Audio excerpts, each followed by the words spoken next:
It was raining heavily that night. The kind of rain that soaks your bones and makes the city feel lonelier than it already is. Emma clutched her thin jacket tighter around her, shielding her daughter Lily's head with her scarf as they hurried out of the hospital. Lily had been running a fever for days, and the endless hospital visits were draining not only Emma's wallet but also her spirit. She was late, again. She glanced at her cracked phone screen, praying the Uber she had booked would arrive before her boss noticed she wasn't at work. Emma worked long shifts as an administrative assistant, trying desperately to hold on to her job. Bills piled up on her kitchen table like bricks on her chest, and rent was overdue. Life had been hard since her husband left years ago. Every day was a battle between survival and dignity. And then, a black car pulled up. Without thinking, Emma rushed forward, opened the back door, and ushered Lily inside. She slid in after her, letting out a sigh of relief. "Thank you so much for coming. We really need to hurry," she said breathlessly. The man in the driver's seat glanced at her in the rearview mirror, his brow raised. He wore a sharp suit, his jawline clean and firm, the kind of man who clearly didn't belong behind the wheel of an Uber. But Emma, too exhausted to notice details, simply thought, rich people sometimes do side gigs, maybe. The man began, but before he could finish, Emma leaned forward. "Please, just drive. I can't be late again. My boss is already looking for a reason to fire me." For a moment, silence filled the car. Then, with a faint smile, the man nodded and started driving. Emma sat back, stroking Lily's damp hair. The little girl coughed weakly, and Emma's eyes welled up.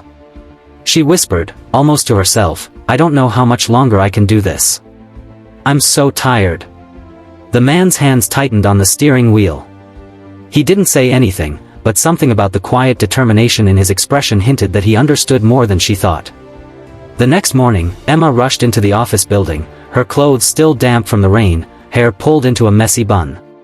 She prayed no one would notice how worn out she looked. But whispers always followed her. Her coworkers often smirked at her thrift store clothes, her old shoes, her constant excuses. That day, everyone was buzzing with excitement. A new CEO was joining the company, a young, self-made millionaire who had built his empire from scratch. Rumor had it he was ruthless but fair, brilliant but demanding. Emma didn't care much, she just wanted to keep her job and put food on the table. She carried a stack of files into the boardroom, eyes down, when she heard his voice. "Good morning, everyone." Emma froze. The papers slipped from her hands and scattered across the floor. Slowly, she lifted her gaze. It was him. The man from last night. The so-called Uber driver. Her heart stopped. He looked directly at her, recognition flashing in his eyes. But he didn't expose her. Instead, he gave the faintest nod, almost as if to reassure her, "I won't tell." Emma's face flushed crimson. She wanted the ground to swallow her whole. Over the next weeks, Emma worked harder than ever, avoiding his gaze. But to her surprise, he seemed different. Unlike her previous bosses, who barked orders and treated employees like disposable tools, this CEO, whose name she learned was Alexander Grant, noticed things. He noticed when Emma skipped lunch to save money. He noticed the circles under her eyes and the way she sometimes nodded off at her desk after working 2 jobs. One evening, when everyone had left, Emma was still at her desk, frantically typing up a report. Alexander approached quietly and set a cup of coffee beside her.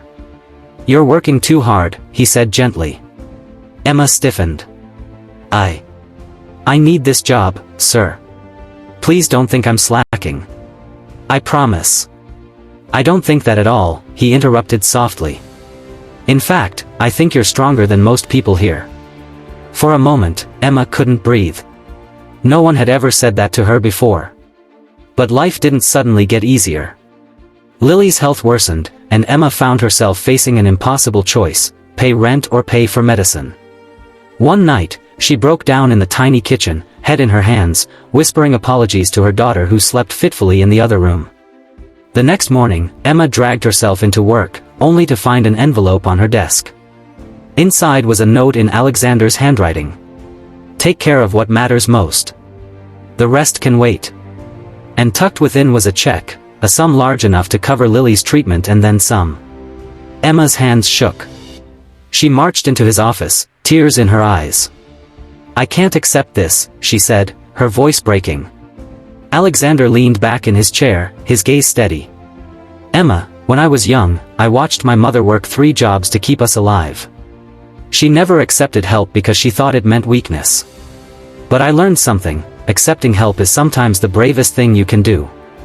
Her tears spilled over. For the first time in years, she didn't feel invisible. Months passed. Lily recovered, laughter returning to her small face. Emma blossomed too, her confidence growing under Alexander's mentorship. She was promoted, not out of pity, but because she proved her worth. And little by little, she realized she wasn't just surviving anymore, she was living. One evening, after a long day, Alexander walked her out of the office. The city lights sparkled like distant stars, and Emma felt a strange peace. "You know," he said with a quiet smile, "that night you thought I was your Uber driver. I didn't correct you because I wanted to see where it would lead. Funny how one small mistake can change everything." Emma laughed through tears. "I guess sometimes life gives you the ride you need, not the one you asked for." He looked at her with warmth in his eyes, a look that promised hope, possibility, maybe even love. And for the first time in a long time, Emma believed that her story wasn't over. It was just beginning. The message. Life has a way of testing us, pushing us to the edge, making us believe we're alone. But sometimes, in the most unexpected places, we find the people who remind us of our worth. Emma's story is proof that no struggle lasts forever, and that strength often grows in the darkest moments. With resilience, humility, and faith, even the poorest single mom can rise, and sometimes, fate itself lends a hand.